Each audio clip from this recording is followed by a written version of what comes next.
What is up? Welcome back to another episode of Seminoles Sideline 365. I am KB. The old man, if you're not aware, is coming back, I think this week. I have to confirm, but I believe he is coming back this week. And you will not want to miss his ramblings because I'm sure he has a lot to say after a month and a half in Europe and all the stuff he has missed and been texting me about FSU football. He's got a lot to say, folks. So be sure to join us next week for that. But until then, you're stuck with me, and we got a couple of things to talk about. Nothing serious, no more transfer portal guys jumped in. Thankfully, that deadline has passed. We're just still left with grad transfers. But for now, we just got a couple of little news and notes I want to go over. The first thing is, as you can see at the bottom of the screen, Cooper has committed. Duke Cooper, once he jumped in the portal, I think we talked about a couple of shows ago. I thought he would go north. He is probably one of the most talented guys that jumped in from Florida State. Talented or experienced guys that's jumped in for Florida State. Once again, not a steadfast starter, but the guy with most starting experience in terms of rotational defensive backs. And of course, he picked the place that needed the most help, was going to guarantee him the most playing time this year. And that's with Coach Prime in Colorado. So he lands there. I don't think that's much of a surprise to anybody at this point. Now Colorado has 3 former Noles on their roster, and it just makes sense. Scholarship availability, playing time availability. It just these guys that left Florida State, and it's no offense to them, Gant, McLendon, and Cooper, they weren't going to be going to Alabama. They weren't going to be going to Clemson. They weren't going to be going to Ohio State. And that's, like I said, it's no diss to them. But once again, those schools are they're not pulling in random guys from the portal, right? They have their starter set. Most big time top 10 programs have their starter set. And the only way that they're going to pull a guy from the portal, if they haven't hit scholarship limit, is if someone jumps in for some unknown reason, like if it's an NIL issue or it just some major shakeup, right? So at this point, those guys found a home in Colorado. Coop had a great statement on Twitter. He left like a class act and had a great statement on Twitter. If you didn't see it when he left Twitter or left Florida State, he put a great statement up here. Once again, thanking his teammates, Florida State, Coach Norvell, Adam Fuller. You can read it all on Twitter. Once again, nothing but I wish him nothing but the best. That's not to say I'm going to be watching Colorado games because of him, like some people say. He did this the right way, right? He acted as a professional. He's a young man that's growing up. He's doing this the right way, so I give him kudos for that. And of course, he had his commitment post up here. With the Colorado graphics and stuff like that, which I gotta say the graphics here are pretty cool. I do like the graphics team over at Colorado. They're doing some cool things over there. So good luck to him. Now, the thing with that is you have some opposite of guys on Florida State, the guys who have left, not maybe reacting the right way, not saying the right things when they leave, and that's one of his going to be one of his future teammates, just like it was at Florida State, and Brandon Gant. And the things that he has said over the past couple of days. But before we get into that, I want to say, do you think that these all three, Gant, Derrick Mclendon, and Omarion Cooper, will they all three be starters on the Colorado roster this year? Do you think that they'll play out their eligibility with Colorado? Or do you think they won't cut it after a year or two? Do you think that they'll look to leave? Who do you think is going to be the most successful of those 3 guys in Prime's program? Do you think they'll make it? Do you think one will stand out? Do you think they'll all be stars on that roster? They may not be a 6-win team, but do you think they'll all stand out with more playing time? I want to know your thoughts there. Now, going back to that, and like I said, I just showed you a great way of just leaving a program, right? Professional way. No matter if you're in the corporate world, you're in the football world, it's great to put out a note like that, say, I'm thankful, da-da-da. Now we have the opposite of that, right? Brandon Gant did not put out a statement in terms of leaving Florida State, what he was going to do. He just kind of entered his name, and guys just had to find out. Sources, Noles Game Day, all these places just realized that his name was in the portal, right? There was no kind of note, Apple note posted, anything like that. He just kind of entered his name, and that's how it happened, and people found out about it. Now, with that, you realize that a couple days later, Brandon Gant had a couple of things to say about FSU fans in the way that they apparently support him or support players when they are playing the game of football or as a fan base, which I thought was kind of interesting. So I'm going to pull that up here real quick in case you haven't seen it. And once again, I don't think you judge a kid off of this, but it was just interesting that you see how one guy treats one guy leaves and how another guy leaves, right? Someone posted up, a Florida State fan, you're going to have to consider pulling for them so we can see how our second and third stringers do in that conference. Kind of not an untrue statement. Once again, the guys leaving Florida State aren't fortified starters on our roster, but, kind of a tongue-in-cheek statement to Sonnen, one of the FSU media guys. And of course, Brandon, again, is reading this stuff. I don't know why he's still reading this stuff. He's not on the roster anymore. He's not with the Seminoles. He's been committed. And he goes, typical FSU fans, laugh out loud, shake my head. I don't know. Once again, is there bad blood there now? Is he going to pull like Jarvis Brownlee and just start subtweeting guys and subtweeting fans? And you saw what happened with Brownlee, right? Brownlee was trash talking, no NIL deals, and on Instagram, and just kind of all the negative stuff he was doing when he left and went to Louisville. And then you saw what happened when Florida State torched him for a time. Johnny Wilson torches him in that comeback, and he just kind of gets dunked on all game, right? And I think he may be still talking trash, but you saw how that rolled out, right? And you would think people would learn from that. Like you can leave places, right? And you may not leave it in the best circumstances, right? You may not have gotten along with Coach Norvell. You may not have gotten along great with Fuller, right? Gant was a special teams guy, right? He and he got honors for that, right? They named him, I think, the special teams player of the year, right? And all scouts, and stuff like that. So it wasn't like he wasn't being recognized. I mean, he wasn't getting maybe the starting time that he thought he deserved, but he was still being recognized for what he did on the team. But then you have like typical FSU fans generalizing like that. And like I said, some Florida State fans can be idiots. A lot of them can be idiots at times, right? Including myself. I can think some things. I can say some things. But like for you to be posting stuff like this right after you leave, it just, it's going to rub people the wrong way. And of course, he doesn't allow comments on this. So our only people who at them can mention or can reply. So you couldn't even comment on this, right? So he just put it out there.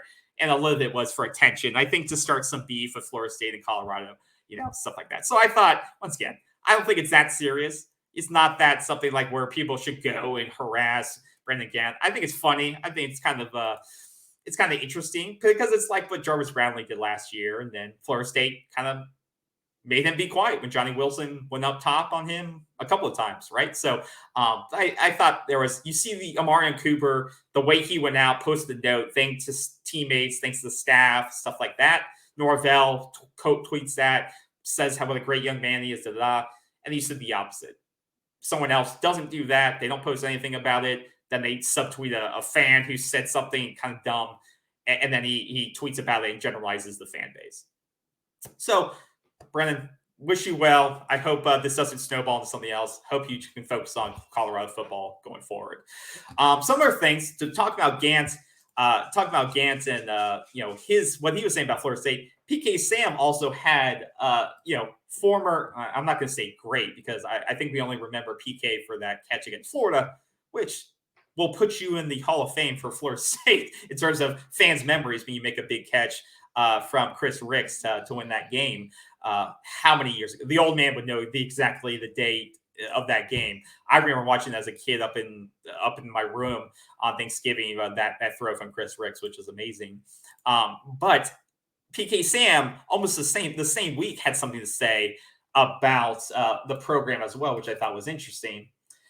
He said, "Can't be mad at FSU football guys leaving. When you live by the portal and love on kids that use the program to go pro, you end up dying from the portal." So I think he's probably taking a shot at guys like Jermaine Johnson, maybe Jamie Robinson, stuff like that. Deion's going to take them all. Going to be a long season. Once again, I don't get why guys like this, I don't think PK's been around the program for a while, or at least since Norvell took over. And I can kind of see why. This guy's like negative. He said other things, like he allegedly called Bobby Bowden a racist and really hated Bobby Bowden and called him that while he was trying to promote a book, which you can read all about here. This site, thedailynoel.com, did a whole article here it is. Did a whole article on how PK Sam called Bobby Bowden said he used kids like, as you can see, you're like, that Bobby Bowden was basically a horrible person.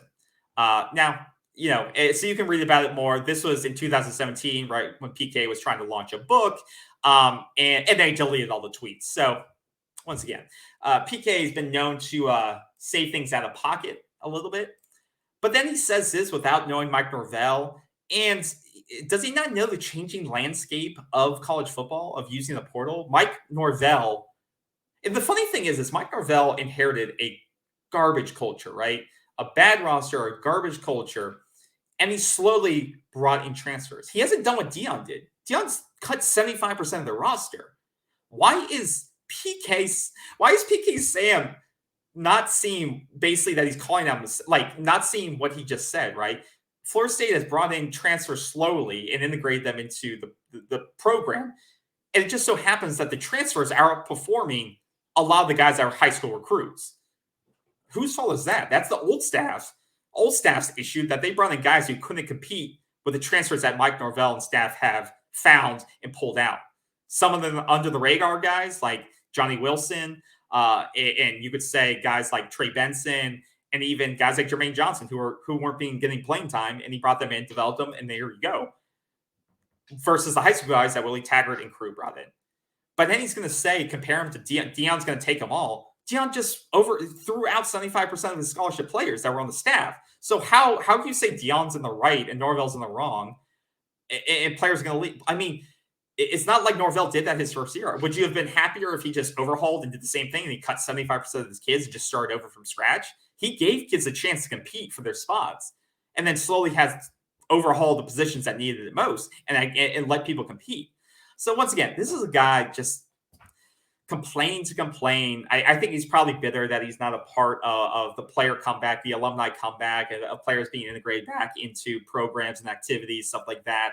And it's kind of sad because I think PK, had some great moments with Florida State football. And then you see stuff like this, which is not fair to Mike Norvell, what he's doing and bringing the program back to reality again and bringing it back to prominence after going from 3 wins to 10 wins and the downfall that Jimbo Fisher led it into and what we saw with Willie Taggart. So it's sad to see this. I hope PK can figure it out, turn it around, and see the good that Norvell and staff have done with this, and learn that this is how college football is run with NIL, right? NIL in the portal. This is how you have to utilize the portal to build a program, right? And does he not realize that Florida State has like the number 5 high school recruiting class in 2024 right now? That's the dumbest part of this too. His high school recruiting, Norvell's upcoming high school recruiting class is like number 5 in the nation. So does he not? It's an uninformed opinion, but that's what we see on Twitter, right? You can see it from me sometimes, you can see it from a lot of people, but this is a very uninformed opinion. He just decided to tag FSU football in it, which is so hilarious to me. So there, PK, you got a little bit of screen time there, but I hope you can come back around and someday, well, Florida State will have you back, and you can realize that Mike Norvell is doing a lot of good things. The last thing is Josh Burrell. We kind of talked about him a couple months ago. Last season, he appeared in 9 games, just not statistically didn't appear in the stat sheet, right? He was shown in 9 games, dealt with an injury. His first year with and then his freshman year, he really didn't get to do much. He appeared in 2 games as a true freshman, and then last year, like I said, he got banged up towards the end of the year, but statistically didn't make any progress on the field.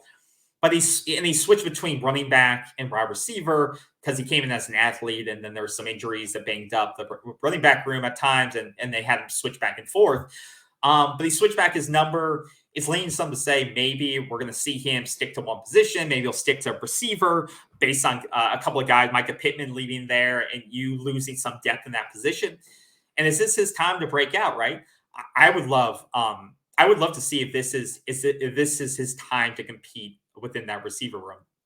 He came in as a top recruit out of South Carolina, big body guy. What is he, 6'2", 205? At least that's what he's listed as. He's probably gotten a little bigger size-wise since then. And the best thing is this is a really smart kid, right? Symbol scholar. He service awards, stuff like that. So this is a guy you want on your roster, even if he statistically can't do stuff yet, because he just raises the culture of the locker room, right? This is a great kid by all his accolades off the field, in terms of academics and service. I just hope that he gets the opportunity to showcase what his skill set was in high school and why you brought him in to compete. So I'm glad that he's still here for another year. Now, I do think this is sort of a make or break year for him to show what he has, because this will be his junior year, maybe his redshirt sophomore year. I think he's got to start to show some progression on the field, or you may see one of those conversations where it's like, hey, Josh, it may be time for you to move on to another program where you can maybe compete for some time, or just a new environment, right? So I believe this is probably a make or break year for Josh. That doesn't mean to say that he has to have 600 yards and 5 touchdowns or anything like that. I just think I need to see some progression and see him on the field, healthy and making some plays, right? 100 yards, 200 yards, 1 touchdown, something like that, some statistical progression on the field.